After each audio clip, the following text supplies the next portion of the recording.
And so they enforced rights that were unalienable, as we expressed in the Declaration of Independence. Now, an unalienable right is a right, the word unalienable means you can't be transferred. You can't. So an unalienable right cannot be given to you and it cannot be taken away. It is there by virtue of your nature as a being created in the image of God, like the right to life, for example. The government doesn't give you life, so therefore the government cannot take it away. So this is a negative right. In other words, the government cannot do this to you. A positive right, and this is from the socialist view, is that the government must do something for you. Now this contradicts the notion of unalienable rights, because if the government can give it to you, like healthcare, why, according to the founding vision, it would not be considered a right. Why? Because it has to be something that is given to you. And if it's given to you, it can be taken away from you. So therefore it is not an unalienable right. It is a nice thing to have, and it would be good if people who were more fortunate would share with others. But to insist that the government do this is to create a right that can be given to you, so therefore it can be taken away. And this is, the founders considered this kind of dangerous. You know, if you give the government this kind of power, it can start giving and taking things willy-nilly. So that was considered to be a dangerous expansion of the role of government. And the government, again, as we talked about earlier, is the only institution in our society with a monopoly on the legal use, the legitimate use of force. So therefore, its role should be kept limited. And so it was consigned with the responsibility to enforce negative rights. The other reason why positive rights understanding was rejected is in order for it to give this to you, it has to take it from someone else. Because the government doesn't produce anything of its own, it redistributes. So this is, okay, we're going to take from one and give to the other. It divides society up one against another and puts them in conflict with one another. So instead of people coming together voluntarily and sharing and seeking community, you have one side at war with another. As they seek to get the government they lobby the government to take from my neighbor and give to me. It's like this, we talked about the parable, well, it's not a parable, this gentleman comes to Jesus and he says, Master, my brother has received an inheritance, make him share it with me. And then Jesus refuses to do that. He says, my man who made me judge or arbitrator over you. We talked about that in a session on economics. The idea that you could set up a third party to take from one and give to the other was explicitly rejected in the Judeo-Christian tradition, even though today we tend to think it's a good thing. We tend to think it's a good thing to do, but it was something that was rejected because it puts a third party in a position of having dangerous power over these parties, and it pits the parties one against another in a conflict relationship instead of a relationship of community sharing. So it wasn't something that we recognize as a society in our origin that was a good idea. But it is a cornerstone of the rights theory of the progressive movement. And the progressives, it said, they redefined with the notion of freedom. They redefined the role of the government, the nature of rights, and the notion of freedom. They kept the term freedom, but the meaning has changed now. So freedom is fulfillment of human potential.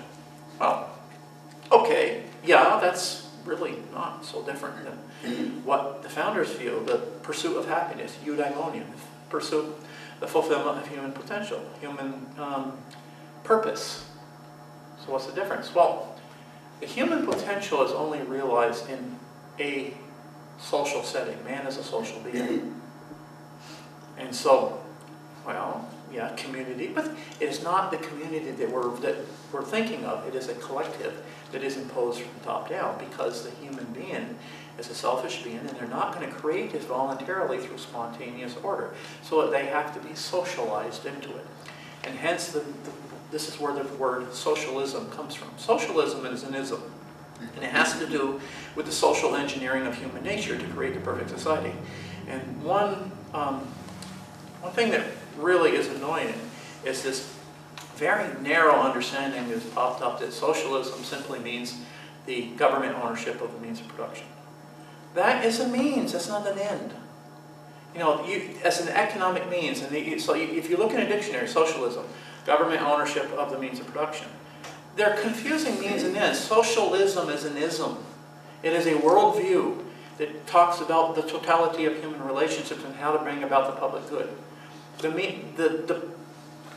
The government ownership of the means of production is a means to an end. And so to define the whole view of socialism simply by government ownership of the means of production is limited.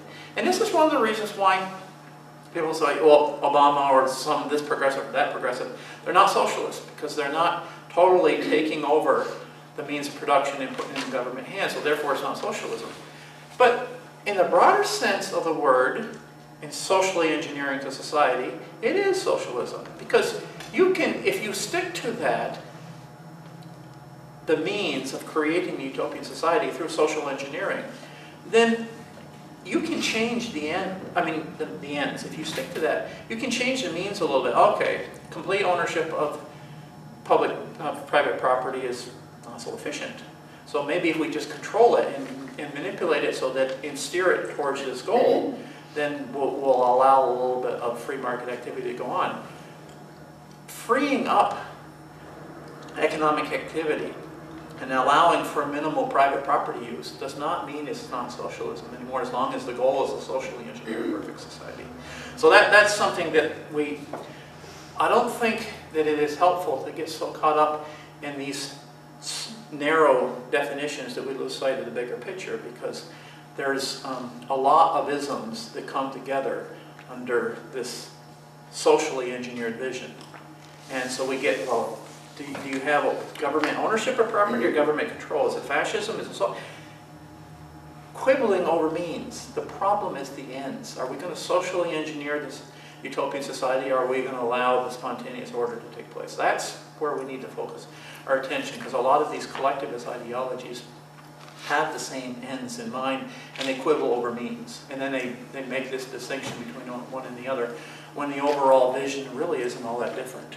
So I want to go a little bit further into Dewey's views. And there was a gentleman by the name of George S. Morris, who was his teacher, Dewey's teacher at Johns Hopkins University. And he is quoted as saying, "Education was not meant to be child-centered, but state-centered. For Hegel, the child has no value as an individual except for that he performs a function of society." So the individuals are simply a cog in a society. The individual as itself is not seen as the focus of value, but it is the society as a whole. And this is, you start to get into dangerous territory when you start looking at things this way. Dewey himself believed that children don't go to school to develop their individual talents, but they go to school to become units of an organic society. And then he expressed these sentiments in, I think, 1899 when he gave this, there was a talk that he gave to these educators, and this is what he said: "You can't make socialists out of individualists. Children who know how to think for themselves spoil the harmony of the collective society which is everywhere coming, where everyone is interdependent." I think it says independent there, but that's a misquote. I think his actual quote was interdependent. So the children who learn to think for themselves, they spoil the harmony of the collective. You can't have that.